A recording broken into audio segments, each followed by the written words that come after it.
Hi everyone, welcome to my channel, Things Lost and Found, where we discover old stories from long forgotten items and make some new stories along the way. I'm Addie, and today I'm going to take you on a journey to return these lost wedding albums from 1945.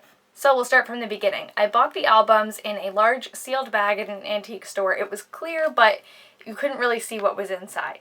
And I am thrilled by a mystery like that, so I immediately added it to my cart, and I couldn't wait to get home to check it out and see if any of the photos had names or dates. I always look for names and dates because that's how I could identify who's in the picture and then maybe even find living relatives. This is a new bag that I've put them all in, but I'll put in a picture to show you what it looked like when I bought them. They were taped shut. And immediately when I got home, I started to take them out and look for any kinds of names and dates that could be on the back of the photos. Unfortunately, I didn't find much at all. There were a couple of them with partial names, and then some of them had some places that were semi-identifiable. Like in this series of photos, there's a big chunk of them. They're at some sort of religious event. There were preachers and crosses in some of the pictures, so I assumed that had to do with religion.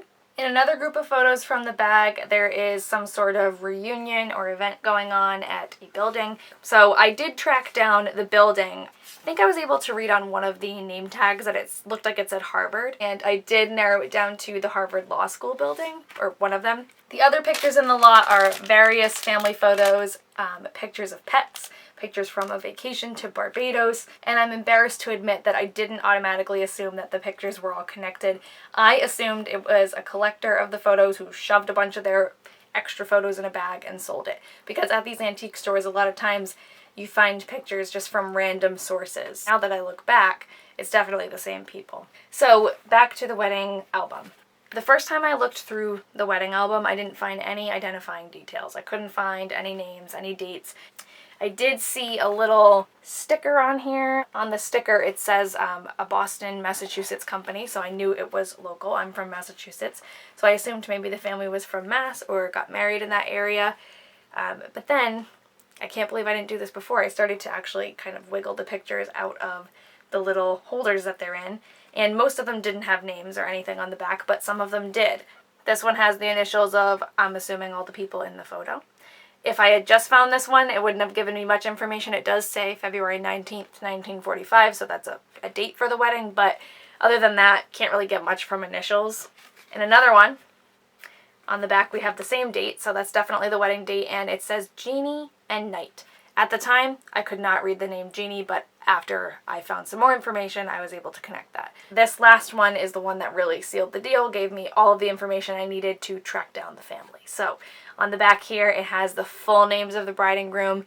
It has the full names of the bridesmaids as well, but I didn't even go that far. I didn't need to. So two of my top sites when I'm researching stuff like this are Ancestry and findagrave.com. So I started there. I did find information about Knight mostly because at the time I couldn't read Jeannie's name. So I found him on Ancestry, found an obituary, and then was able to locate him on findagrave.com. That had a more detailed obituary so I could learn more about his wife and his family and his career. So from there I was able to jump and find Jeannie and find out more about her. I added the photos that I have to their Find a Grave pages and to their parents because there weren't any photos uploaded of them, so I figured why not. So I spent some time learning a little bit more about Knight and Jeannie before moving on to the really hard part, which is trying to locate living relatives.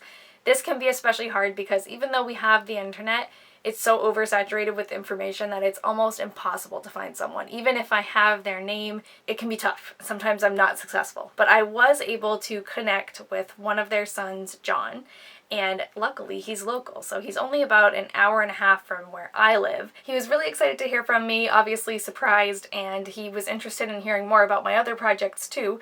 So we're going to meet at a library tomorrow, and that's where I'm going to pick up this video. So I will be back tomorrow when I'm on my way to meet with John. I'm just about to leave to go meet with John. Very excited. I've got about an hour drive to get there. We're meeting at a library. Before I left, I did go through my collection one more time because I think I said earlier, all of those photos from the bag have gotten separated since I bought them. I didn't realize at the time they were all connected, or they could be. So I did look through just one last time, and I found another piece, a photo, and a couple of, I think, military identification cards that I think John will be really excited to have. So those definitely belong to his dad.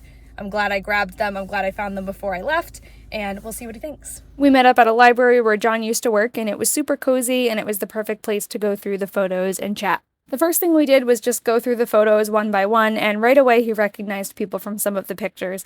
Almost every single one had a relative, or they were even of himself. Yes, I weirdly had some of his baby photos, and even I was a little creeped out by that. John's also a photographer and spotted a photo that he thinks he actually developed himself.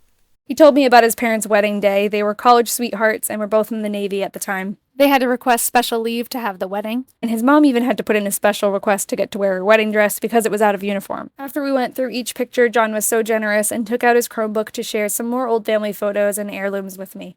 I saw some more pictures of his parents and other relatives too. Seeing how much thought and care he's put into collecting all these old photos made me even more glad I could get them back to him. John wasn't sure where the photos came from. He thought maybe they accidentally got separated during his parents' move. I just got back from my meeting with John. It went really well, and luckily most of the photos in that pile he was able to point and say, oh, that's my grandmother, that's my sister, so almost all of them belonged to him. So we had a great long conversation about the photos. He looked through them, we talked about each one, and we talked about our careers, our artwork. We have a lot of similarities with art and photography and our career paths. It was really cool to hear the stories behind the photos and behind the places that they were of and the people who were in them, instead of just having photos with nameless faces. This is my favorite part of this entire hobby.